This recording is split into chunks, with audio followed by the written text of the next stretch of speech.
After my mom died, my stepbrother transferred every asset into his name using a fake POA. The insurance has lapsed. All contracts are tied to her, his lawyer smirked. He sold her business overnight. I was locked out, erased like I never existed, until I took the keys back with one move. They called me Legacy, not as a compliment, as a curse. Legacy meant old furniture you keep in the corner until someone finally gets brave enough to throw it out. That's what I was to them, something that had outlived its usefulness. Until the morning they tried to erase me and realized every contract that kept their precious company alive still had my name on it. My name is Morgan Hale. On paper, I was operations director for Cindergrid Logistics, Midwest Division, the beating heart of a multi-million-dollar operation that ran through Kansas City. What that title really meant was that I was the one who kept their empire from collapsing under its own stupidity. If a client screamed, if a server burned, if a shipment vanished into a snowstorm, they called me. Not the CEO. Not the board. Me. I'd been at Cindergrid since it was 3 folding tables, 2 interns, and a second-hand printer that made a death rattle every time it spat out an invoice. I built the systems, wrote the contracts, and bled through the years that nobody else remembers. But that Tuesday morning, I walked into the glass conference room they called the Forge, and I knew something was wrong. Too quiet, too polite.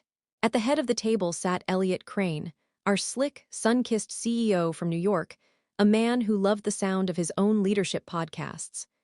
Next to him, Lydia Frost, head of HR, smiling like she was about to tell me I'd won a trip to hell. "Morgan," Lydia began, syrupy sweet, "thank you so much for joining. We're just thrilled about the direction Cindergrid is taking." That word, direction, made my stomach twist. It's corporate code for "we're about to bury you with compliments before the knife goes in." Elliot grinned, flashing those expensive veneers. "Morgan, you've been the backbone of this company," he said, and then, with the precision of a firing squad, added, "But as we evolve, we need leadership that reflects the future of Cindergrid." Future. Another euphemism for your obsolete. Lydia chimed in, "We're thrilled to announce our new Vice President of Regional Operations, Savannah Crane." She turned the screen toward me. The photo hit like a punch. 27. Glossy hair, influencer smile, perfect LinkedIn lighting. Elliot's niece. He didn't even have the decency to look ashamed. "She's going to bring a fresh perspective," Lydia said, still smiling. "We'd love for you to mentor her, share all that institutional wisdom." Mentor her. They wanted me to train the child replacing me. I swallowed the acid burning the back of my throat and asked, "And where will I be during this transition?" Elliot leaned back, folding his manicured hands. "Well," he said, "once Savannah's up to speed, we'll explore new opportunities for you." Translation, pack your desk, Legacy. I kept my face neutral. Corporate calm. But under the table, my nails dug into my palm until I felt blood. I'd spent 15 years turning this company from a garage dream into a national powerhouse. And now, a man who couldn't even name the state's shipping regulations was telling me I'd been evolved out. That night, I went home, sat in the quiet glow of my kitchen light, and opened my old file cabinet, the one they'd forgotten existed. Inside was a thick, dust-covered binder labeled in fading ink. Cindergrid Midwest Authority, Provisional Mandate. My signature was on the last page. Under it, in bold letters, one line stood out. "All legal and operational authority for the Midwest Division shall remain in effect until formally reallocated by notarized bilateral agreement." They had never reallocated it, which meant one simple, terrifying truth. They could take my title, my office, even my desk, but I still legally owned everything that made this company run. And I had just decided exactly how to make them remember that. When I first joined Cindergrid, it wasn't this polished glass tower with fake plants and overpriced espresso. It was a dying dream stuffed into a strip mall office that used to be a chiropractor's clinic off Route 71 in Kansas City. The walls still smelled faintly of antiseptic. The carpet had burn marks where someone had clearly dropped a soldering iron. There was no HR, no finance, no culture. Just me, 2 terrified junior analysts, and a CEO who spent half his time pitching investors that didn't exist. I was 28, broke, and desperate enough to believe in something that had no reason to succeed. Back then, Elliot Crane wasn't the tanned, Prada-wearing figurehead he'd later become.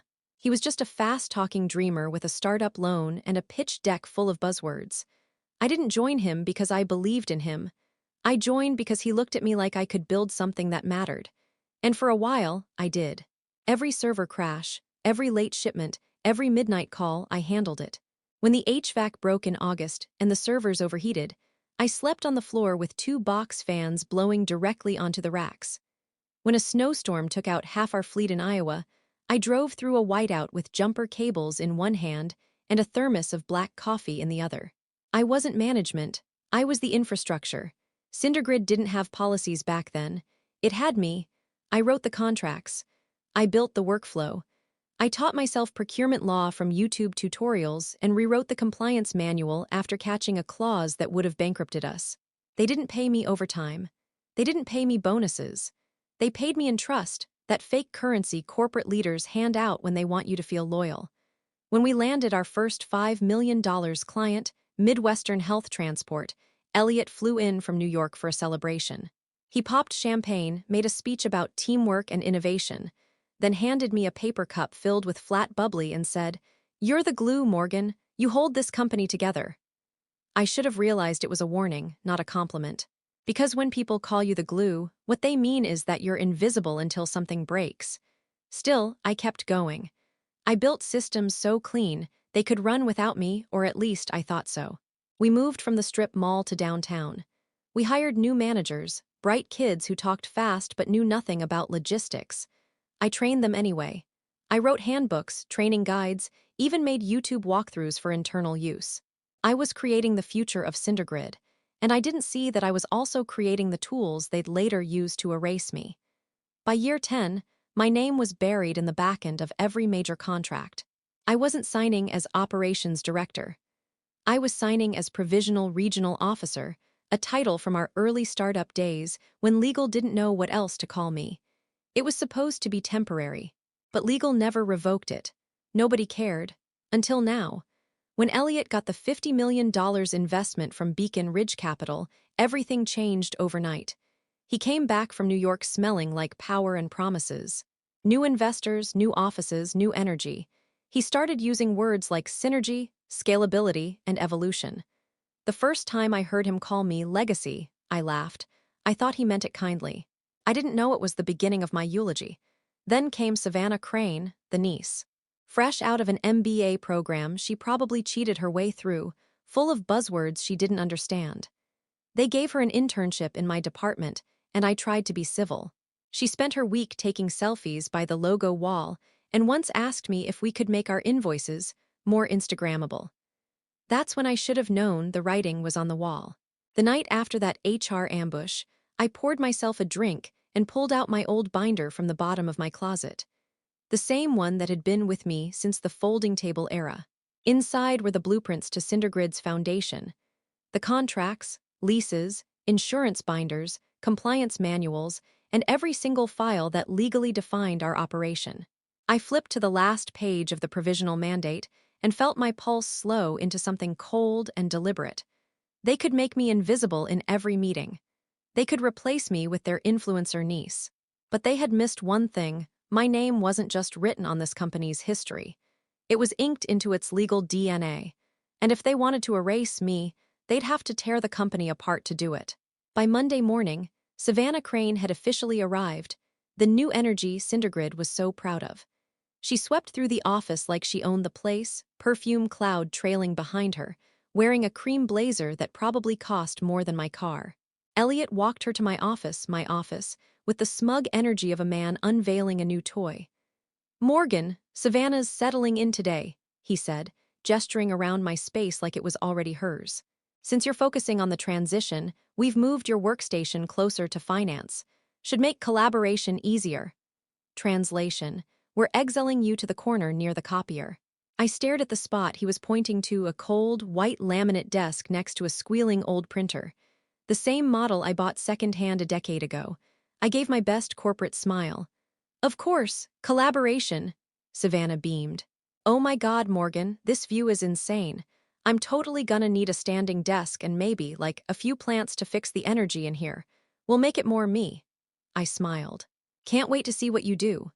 She plugged her pink, rhinestone-covered phone charger into my wall outlet, spun once in my chair, and said, "So, my first big project, I'm thinking we build our brand in the metaverse." Like imagine virtual truckers, branded avatars, synergy vibes. I stopped hearing her after metaverse. That afternoon, I sat at my new collaborative desk, opened a password-protected spreadsheet, and typed 3 words in the first cell. Savannah Crane, Day 1. In the next column, I wrote, ignored onboarding binder, proposed metaverse supply chain, asked for plants to fix energy. Then I smiled to myself. I wasn't angry anymore. I was documenting. If they wanted to make me invisible, I would become the ghost in the machine, watching, recording, and waiting for gravity to do its work. 2 days later, Savannah hosted her first all-hands meeting. The PowerPoint was pink. Literally pink. The title slide read, Reimagining Performance Through Vibe Metrics. I thought it was a joke. It wasn't. Team, she said, smiling like an Instagram reel, I've been reviewing our KPIs and they're just kinda basic. Like, where's the story? Where's the emotion? So, we're pivoting to a more holistic approach. I'm calling them DPIs, Dynamic Performance Indicators. I swear I heard someone choke on their coffee. Instead of measuring boring stuff like on-time deliveries, we'll focus on our synergy radius, the vibe we create with our partners. The room went silent. I caught the horrified glance of Mark, one of the best analysts I ever trained. He mouthed, "Synergy radius?" I mouthed back, "Document everything." Then came her innovation. She'd reviewed my 36-step onboarding process, the one built around 3 states' compliance laws, and decided it was too intimidating. She cut it to 6 touchpoints, including a curated gift basket and a mood board alignment call. She had completely removed the compliance checks, the legally required ones. "Morgan," she said brightly, "can you update the process doc to match the new flow?" "Of course," I said, smiling. That night, I uploaded the old manual, untouched, to the shared drive and labeled it Legacy Reference. If she wanted to ignore the law, I wasn't going to stop her. I just wasn't going to save her either. It took less than 2 weeks for the cracks to appear. A client, Prairie Gene Diagnostics, onboarded under Savannah's new 6-touchpoint method. They handled genetic data, which meant federal privacy laws up to our necks. Within days, legal flagged a catastrophic breach. We had transferred confidential data without clearance. It wasn't a warning, it was a 5-alarm fire. Savannah called an emergency vision huddle. She showed up flustered but still wearing her influencer smile. "So, guys, legal's being like, super dramatic, but honestly this is a growth moment. Chaos equals creativity, right?" She clicked to a slide with a stock photo of a tornado. Across it, in cursive, were the words, "Chaos, growth." Even the interns looked like they wanted to quit. That's when I knew exactly what my revenge would look like. I wouldn't need to lift a finger, hack a system, or destroy a file. I would simply stop catching the falling bricks. I'd let her drive the machine I built straight into the wall, because only I knew the brakes didn't work.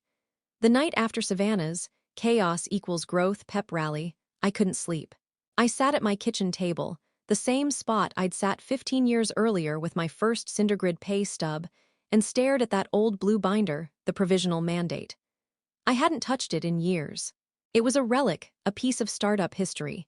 But now, as I flipped through the pages, I realized it wasn't just nostalgia, it was power. Section 2, Paragraph B. The words hit like a gunshot. All legal authority, signatory power, and administrative control over regional assets, vendor contracts, and leases shall remain vested in the acting provisional regional officer until formally reallocated through a bilaterally executed and notarized written agreement. There had never been such an agreement, which meant every contract, every lease, every vendor relationship that made Cindergrid tick all still carried my name as the legal signatory. Savannah might have been the vice president on LinkedIn, but on paper, in the real world, in every legal system that mattered, I was still the one who owned the division. I didn't rage, I didn't scream. I smiled, a small, clean smile that felt colder than relief. I spent that entire night auditing. Not a word to anyone, not a keystroke that wasn't deliberate. At 11:42 p.m., I logged into the contract repository, the vault no one but I had access to when we were still small enough to need a single gatekeeper. My credentials still worked. Of course they did. The lease for our Tulsa hub. Signed. Morgan Hale, Provisional Regional Officer. The Master Data Agreement with Midwest Health Transport, our most valuable client. Administrative Authority, vested in Signatory of Record, Provisional Regional Officer. The multi-million-dollar regional insurance binder. Renewal requires original officer's wet signature. I printed everything, hundreds of pages. I flagged the clauses, tabbed them with red sticky notes, built a new file, a neat, yellow folder labeled Backbone. Then I started a list in a legal pad. I called it Santa's List. 3 columns, contract dependency renewal date. I listed every critical asset tied to my authority. The leases, the insurance, the compliance certifications. By the time I reached the bottom of the second page, it hit me. Cindergrid's entire Midwest operation, every truck, server, and data node, was legally dependent on my pen. I could crash the system with a single signature. But destruction wasn't my style.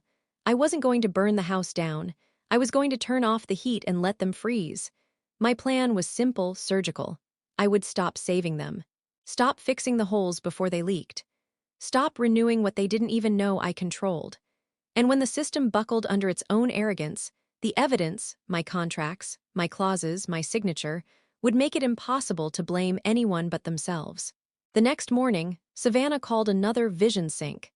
She strutted into the conference room with her pink slides and spoke about redefining logistics for Gen Z. I sat in the back, silent. Every time she said innovation, I heard liability. When the presentation ended, I walked quietly back to my desk, opened my spreadsheet, and added a new row under her name. Requested new performance dashboards. Replaced compliance charts with Sparkle Index. Ignored legal warnings. Outcome, pending catastrophe. The avalanche had already started. By week's end, invoices were late, vendors confused, clients furious. And still, Savannah smiled, too naive to see the machine was groaning under her hands. Then came the board meeting.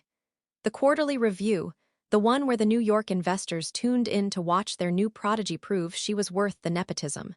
She presented my old data deck, changed the font, added a quote from Steve Jobs, and called it her own. I sat in the back row, silent, my old binder resting against my knee like a secret weapon. Halfway through her slideshow, a critical dashboard link froze, the video testimonial glitched. Her face turned pale. Elliot panicked. "Morgan," he said loudly, voice breaking, "can you jump in? You know the system better than anyone." Everyone turned toward me. I gave my polite administrative smile and said evenly, "I'm sorry, Elliot, I no longer have access to those dashboards.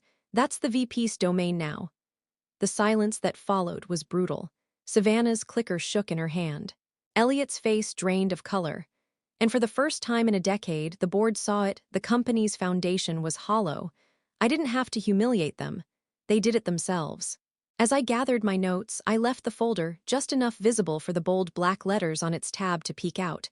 Provisional Regional Authority, M. Hale. They didn't understand what it meant. Not yet. But soon they would. I didn't want to be dramatic. I don't do melodrama. I don't pull stunts or light fires.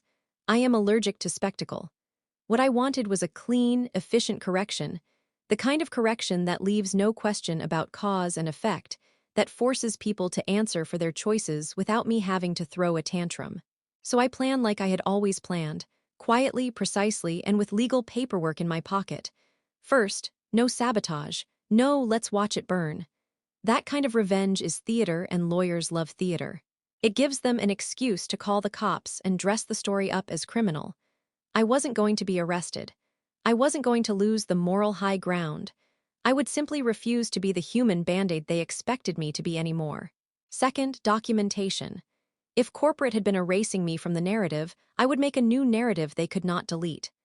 I printed everything: leases, master service agreements, the insurance binders, and the Midwest Health Transport addendums, and I organized them into the yellow folder I'd started calling the backbone. I flagged every clause that mentioned the Provisional Regional Officer, tabbed critical renewal dates, and annotated dependencies in red. I turned a legal mess into a precise, surgical checklist. Third, leverage, but only the kind that corporate law respects. I wasn't interested in extortion. I was interested in negotiation on terms they could live with. They had made a transactional mistake. They'd stripped my title in public but never transferred the legal authority. That made every renewal, every signature, and every compliance certification hinge on me. That was leverage, not a threat, but a responsibility they'd ignored. I intended to use it to extract accountability, recognition, and safety for the people whose careers were woven into the systems I'd built. Fourth, procedural withdrawal. I began distancing myself in ways that were completely defensible. I removed my personal phone number from the public escalation chart in the internal wiki. I downgraded my administrative roles that were purely operational and non-legal. I didn't touch any of the executed contracts. Those signatures were sacrosanct. I simply stopped doing the behind-the-scenes triage that nobody else wanted to do. The inboxes I used to answer remained unanswered until the person responsible, Savannah, either asked the right question or watched her initiatives fail. And finally, a clear set of demands, not a list of grievances but a blueprint for reconciliation. I drafted them in legal-sounding but plain English, public acknowledgement, a company-wide communication signed by Elliot Crane recognizing my role in building Cindergrid's Midwest footprint and documenting the contracts I'd personally signed or stewarded. Not a 5-line thanks buried in a newsletter, but a real, signed statement that the company would not erase history to whitewash a promotion. A proper, notarized reallocation. Every contract and lease that required transfer would be bilaterally executed with a notary present. I would not sign anything by virtue of being ambushed at a table. Everything would be on paper, witnessed, and clean. A fair exit package or advisory role. I'd stay long enough to oversee the transfer if their leadership proved competent and honest. If not, I wanted a package that reflected the value I had created and protected the people who would be at risk during the transition. Indemnities, severance, and extended health benefits, not platitudes. Immediate remediation. Most urgently, they had to secure the regional insurance and the Midwest Health Transport data liability policy that kept our biggest client from walking. They needed to show me signed proof before I would proceed on anything else. I planned to present this in a simple, surgical way: coffee with Marcus, a notary if necessary, and then a choice. Make it right on their terms, or let the corporate machine bear the legal consequences of its own incompetence. Over the next 48 hours, I moved like a ghost. I made a sanitized, encrypted flash drive with a compliance matrix, the Santa's list, and kept it in my briefcase. I sent a neutral email to Marcus Leeton asking for a meeting to discuss reallocation logistics, and gave him a public place and a time where I could control the optics. I didn't raise my voice. I didn't threaten. I simply prepared to stand in the doorway and let them choose between doing the grown-up thing or doing the thing they'd already shown they were best at, hiding behind PR and optimism. The other part of the plan was patience. Let the garden go unwatered for a week. Let the new VP's experimental policies reveal their weaknesses. Vendors would ask for SLAs, accountants would notice miscoded expenses. Legal would flag expired binders. I had already seen the pattern, first the small fires, then the ones with sirens. The company's response to those fires would tell me everything. The day before the meeting with Marcus, I ran the final audit. I cross-referenced renewal dates with the insurance binder, leases, and the Midwest Health Transport clauses. I was methodical and clinical. The numbers stared back at me like a clinic report. There were 5 critical deadlines in the next 11 days. The worst of them was the data liability policy for Midwest Health Transport. It required a wet signature and formal confirmation from the signatory of record. If it lapsed, the client contract had a clause that allowed immediate termination for cause and the right to demand damages. The insurance expired in 11 days. 11 days. I felt my pulse steady. It is a peculiar thing, knowing the exact date when corporate survival depends on your signature. There is a temptation to panic, to sprint into the office and start saving things like a firefighter. I ignored that temptation. Panic is everyone's expectation for someone in my position. I would not provide them an easy narrative that allowed them to claim benevolence afterward. Instead, I closed my notebook, put the backbone folder back in my briefcase, and walked out into the cold Kansas City air. I had a meeting with legal in the morning. I had 11 days, and the board had just enough rope in their hands to hang a very expensive set of errors. I didn't sleep that night because I didn't need to. I wanted to watch them sweat. I wanted to see if their future-facing leadership would own the consequences of its choices. If they didn't, then a tidy, notarized transfer would be the public record of their failure, and I would have the receipts. The question was not whether they'd notice the garden was dying. The question was whether they'd have the integrity or the competence to water it before it was too late. And that was when my phone buzzed with an email from the General Counsel. "We need to discuss the pro-authority. Can you meet tomorrow?" I clicked the reply and typed one word: yes. I put my keys in my pocket, felt the metal, and realized that for the first time since we'd moved into the tower, the keys felt like something I controlled again. The tug of ownership was small and precise. It was everything. Marcus Leeton showed up at the Bean and Ledger, the neutral coffee shop I'd chosen, right on time. He looked wrecked. Suit wrinkled, tie crooked, two phones in his hand like he was holding the weight of the company's stupidity. He didn't even try to fake a smile. "Morgan," he said, sitting across from me, "thank you for meeting on short notice." I sipped my coffee. "Of course, you said it was urgent." He leaned in, voice low, eyes flicking around like he was afraid of being overheard. "We just need to clean up some old paperwork. That provisional officer designation from the early days, it's causing some administrative issues. We'll need your signature to finalize the transfer to Savannah." There it was. The desperation under the corporate calm. I almost pitied him. Almost. I slid my backbone folder onto the table, one neat motion. "This is what you mean," I said. He looked at the thick stack of contracts and visibly tensed. "Morgan," I cut him off. "You've seen this clause, Marcus. Section 2, Paragraph B, bilateral execution and notarized transfer." "Yes," he said. "That's what we're doing now, bilateral transfer. You and Savannah." I dropped the rest of the folder. It landed like a physical threat. Paper against wood. Every contract, every lease, every insurance binder. "Let's clarify what bilateral means," I said, my voice steady. I slid one page after another toward him. "This is the Tulsa hub lease, signed by me, Provisional Regional Officer. This one, Des Moines Logistics Center. Same. This is the cloud hosting agreement that holds all Midwest health transport data. Same clause. And this," I tapped the thickest document, "is the regional equipment insurance policy that expired 2 days ago. It required my signature to renew. I didn't sign it." He went pale. "Morgan," he said quietly, "you're saying—" "I'm saying," I interrupted, "as of midnight on October 31st, every truck, server, and warehouse in this division is uninsured, which means every contract tied to those assets is in breach." He stared at me like I'd spoken another language. "Jesus Christ," he muttered. "No," I said softly. "Just corporate negligence." He rubbed his face, all pretense gone. "What do you want?" That's the thing about men like Marcus. They always jump straight to the transaction once the facade cracks. I leaned forward. "I want recognition, a clean exit, and an acknowledgement that the Midwest Division runs on my work, my systems, my contracts. When those are legally transferred, I'll sign everything you want." He nodded, too fast. "I can get that done." "Corporate can," I stopped him with a raised hand. "And Marcus," he looked up, "you'll also reinstate full insurance coverage before I sign. You'll send me proof of reinstatement. My signature isn't free." He swallowed hard, but he nodded. When I left that cafe, I felt weightless. Not triumphant, not vengeful, just steady. But what I didn't know then was that my silence had already started a chain reaction.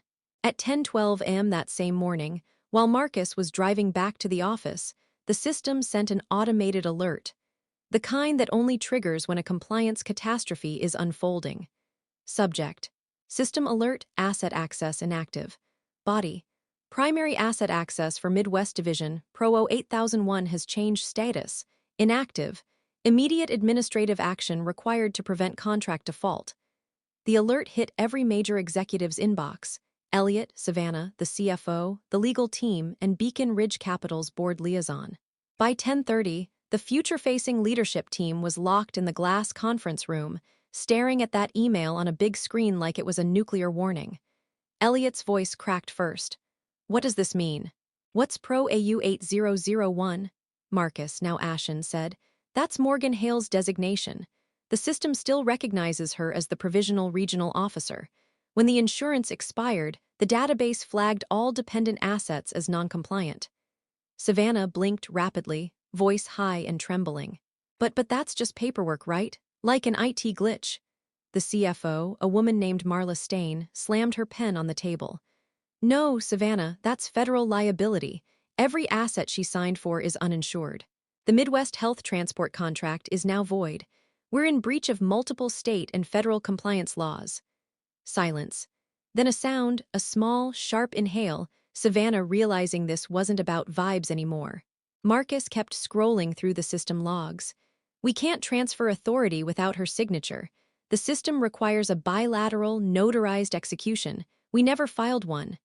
Elliot rubbed his temples. Then call her. Get her to sign it. She's not answering, Marcus said quietly. She already left the cafe. That was the moment they realized I wasn't bluffing. And worse, I wasn't even doing anything. I had simply stopped. By noon, Beacon Ridge Capital, the $50 million investor, had seen the alert. Damian Pike, the board rep and Savannah's uncle, sent a single, ice-cold reply to Elliot's inbox. I assume Pro AU 8001 is not the person your team just phased out. Fix this. Immediately. Elliot Crane, the man who had once called me the glue of the company, went white as printer paper. Savannah started crying. Marla Stain started yelling. And Marcus just sat back in his chair and whispered, "We're screwed." The collapse didn't need my help. It was happening on its own. At 9:12 that night, my phone buzzed. An email from Marcus. Subject line, discussion. Morgan, legal needs to discuss the status of certain regional authorities. Can we meet tomorrow to discuss the transfer? I stared at the screen for a long minute, then typed back. 8 a.m. at the Bean and Ledger. I'll bring the files. I closed the laptop and turned off the light. Cindergrid was already on fire. I was just the one holding the extinguisher, deciding whether or not to use it. When people ask why companies commit suicide, they always think it's greed. They're wrong. It's vanity. Cindergrid didn't destroy me because I was old or slow or incompetent.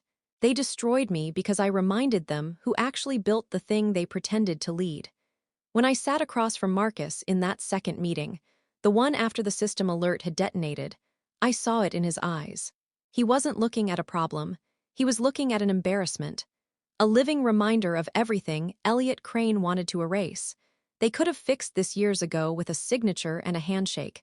But Elliot didn't want a clean transition. He wanted credit. He wanted to tell Beacon Ridge that he, the visionary CEO, had modernized a legacy system, that he'd replaced the outdated infrastructure with young, innovative talent. He wanted to sell the illusion that Cindergrid had evolved under his leadership, when in truth, every major process still ran on my code, my workflows, my contracts. And Savannah, she was never meant to lead. She was a pawn, a living investment pitch. Damian Pike, her uncle at Beacon Ridge, had one condition when he wired the $50 million 2 years earlier: get his niece a leadership title. For optics, he'd said. Elliot agreed without blinking. It was part of the deal. So when the time came to promote fresh talent, the choice was already made. It wasn't about innovation. It was a payoff. They didn't just replace me to modernize the company. They replaced me to keep the money flowing. That was the real betrayal, not just that they used me, but that they rewrote history while I was still sitting in the damn building. Marcus told me the rest when his corporate mask finally cracked. The board had demanded quarterly proof that legacy staff were being cycled out in favor of future-facing leadership. Beacon Ridge wanted the look of disruption. It didn't matter if the disruption was real. So Elliot and Lydia cooked up the talent review and execution list dressed as progress. My name was first, not because I failed, but because I succeeded too much. Because my existence contradicted their marketing story. Do you understand? Marcus said quietly, palms flat on the table. You weren't supposed to be a problem, Morgan. You were supposed to be invisible. It wasn't personal. It was optics. I let that word sit between us. Optics, the word people use when they're trying to make cruelty sound like strategy. They wanted my silence. They wanted my compliance. They wanted me to smile while they rewrote my story to make room for a rich man's niece. Instead, I'd found the one clause, the one forgotten sentence, that made their entire empire rest on my signature. When the first insurance lapse hit, the cracks became visible. When the investors realized the fresh face, they'd installed was the reason for the compliance failure, Elliot's whole narrative collapsed. And Beacon Ridge didn't care about loyalty. They cared about money. If the Midwest division was legally exposed, the firm could pull its funding. If they pulled their funding, Cindergrid would fold in a week. That's what the executives finally understood. They hadn't just replaced an old manager. They had handed control of their company's survival to the one person they'd erased. But here's what chilled me more than their betrayal. It wasn't an accident. It wasn't just arrogance. It was deliberate. They knew the risk. They had copies of the old provisional mandate in legal archives. I saw the metadata timestamps later. They'd reviewed it the same month they drafted Savannah's promotion. They saw the clause. They ignored it. Because fixing it meant acknowledging that the legacy they were erasing was still necessary. So they decided to gamble. They bet I wouldn't notice. They bet I'd stay quiet, grateful for whatever scraps they threw. They bet wrong.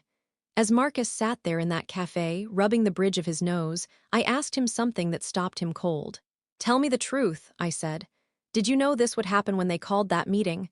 Did you know they were replacing me?" He hesitated. Then he nodded just once. "They told me to sit in on the call to make it look legitimate," he said. "They said it was already cleared with the board. The word they used was transition optics. They said you'd handle it professionally." Professionally. I laughed quiet, humorless. "You mean quietly?" He didn't argue. He didn't have to. That was when I understood something I hadn't before. They hadn't betrayed me out of impulse. They had planned it, documented it, budgeted for it. And in their arrogance, they'd forgotten one crucial fact. I was the only one in that company who never made a bet without checking the fine print. So when they stripped my title, when they smiled and called it a strategic restructure, they hadn't replaced me. They'd activated me. They'd turned their only true safeguard into a liability they couldn't control. They had made me dangerous. And now that danger had a deadline. 11 days until the data insurance expired. 11 days until the biggest client we had, Midwest Health Transport, would be legally obligated to terminate the contract and sue for damages. I wasn't going to cause the collapse. They already had. I was just going to let the clock run out. The morning of the special board meeting felt like walking into a courtroom.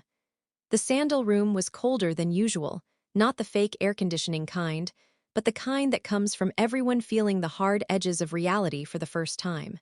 On the screen were heads from New York, Beacon Ridge, legal, finance. Elliot looked like someone who'd taken his teeth out and forgotten to put the smile back. Savannah blinked like a child who'd been handed a book she couldn't read. Marcus looked as hollow as his tie. They all expected me to be apologetic. They expected me to hurry them through the paperwork, sign what they called remediation, and quietly take my marching orders out to the parking lot. After all, that's the script they'd written for people like me. "Thank you for your grit, here's a consolation prize, and move along." But I had a different script. I'd planned for this meeting the same way I'd planned every operational meltdown for the last 15 years, with receipts, with dates, and with a patience that would outlast their fear. I joined the video from my kitchen table. No stage, no corporate backdrop. I sent the link 5 minutes before the hour and logged on exactly at 10. Marcus was the first to speak, his voice trying to be calm, the corporate lather of competence. He asked for a straight handover, notarized documents, quick signatures, this all wrapped up by noon. I put my folder, the backbone, on the table so the webcam could show the edge of it.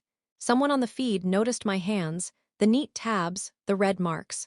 A board member from Beacon Ridge leaned in like you do when a good story's about to get juicy.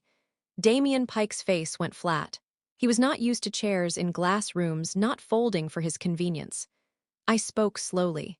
I laid out the terms, 3 simple, non-negotiable things anchored in the law and in the welfare of the people who actually rely on this company.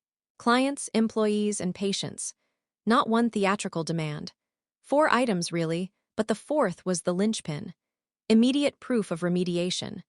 Before I sign a single document, the Regional Equipment Insurance and the Midwest Health Transport Data Liability Policy must be reinstated and confirmed with wet ink notarized proof. They had left themselves exposed.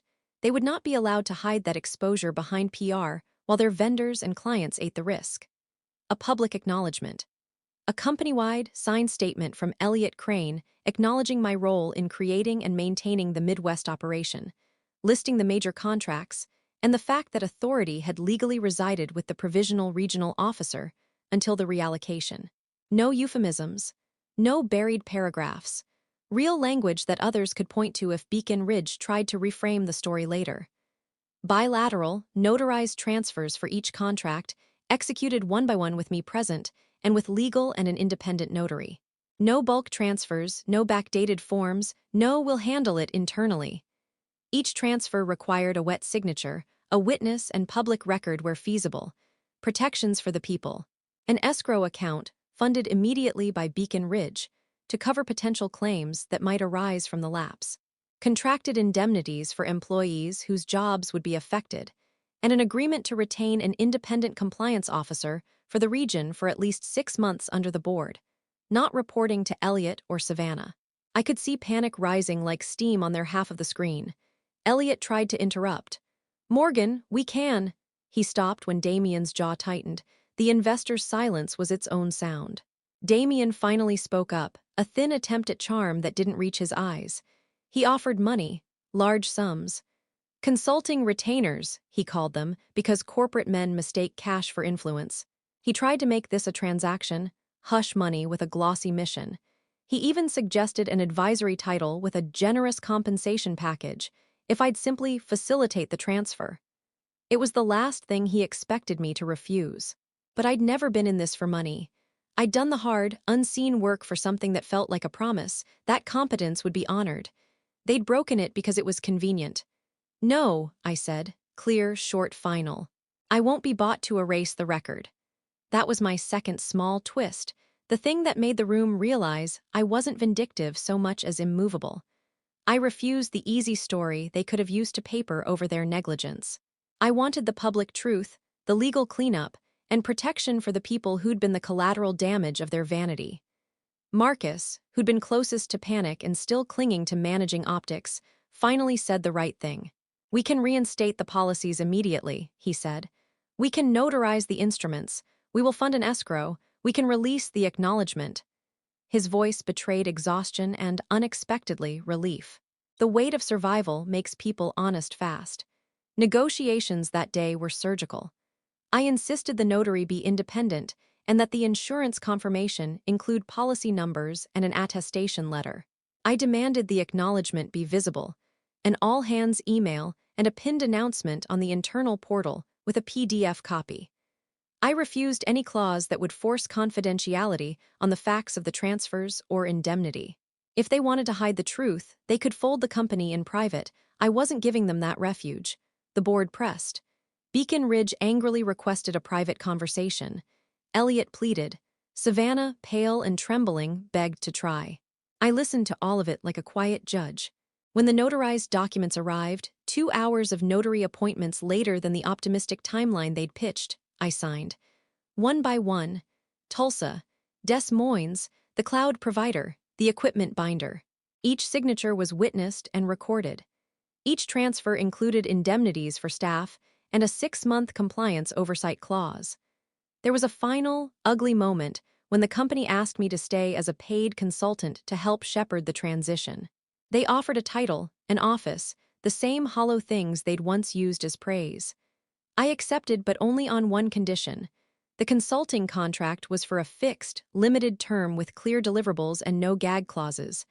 The money was fine. The leverage was the point. I would fix what they broke, not to save their vanity, but to protect the people who'd trusted the system. When the dust settled, the public acknowledgement went out. Elliot's vision memo had the same font but a different paragraph. It read like a correction. It was cold, but it was true. Beacon Ridge quietly moved to replace several executives on the recommendation of the independent counsel they'd been forced to hire. Savannah was reassigned to a role that required a lot of shadow work and very little direct authority. She kept her title but not the keys. It was small consolation, but it meant the main levers were no longer in hands made for optics. I walked out of the process with a severance package that would pay off my mortgage, a short-term consultancy, indemnities for my former team, and something else that mattered more. I left with the public record intact. The contracts were clean. The insurance was back in force. Midwest Health Transport received the documentation that kept their data protected. No lawsuits, no public hemorrhage, just the uncomfortable truth that a company had chosen convenience over competence and had been forced to mend it. Did I get revenge? In a sense. Revenge, as I practiced it, was not screaming or sabotage. It was leverage turned into correction. It was making sure the people who had been erased could point to something undeniable. It was watching the executives who loved to talk about shedding legacy sit in a room and have the word legacy become a legal fact they could not spin away. On my last day overseeing the transfer, I packed the backbone folder into the briefcase one final time. I wrote a short note for my team and left it on the internal portal. A plain message acknowledging their work and telling them the truth about who had kept the lights on. I walked past the atrium with its fake plants and branded slogans and didn't look back. Later that week, a former intern sent me a message. "You saved our jobs, thank you." That was the only thanks I ever wanted. I still keep the heavy brass key in a small box in my desk at home. Some nights I take it out and feel the ridges with my thumb. It's not a talisman for revenge. It's a reminder that sometimes the things people call legacy are the only thing keeping others safe. When I lock that small wooden box, I tell myself, they tried to throw out the furniture. I dusted it, fixed the leg, and set it by the door where anyone can see it. If they ever need a seat to sit on again, they'll have to do it honestly.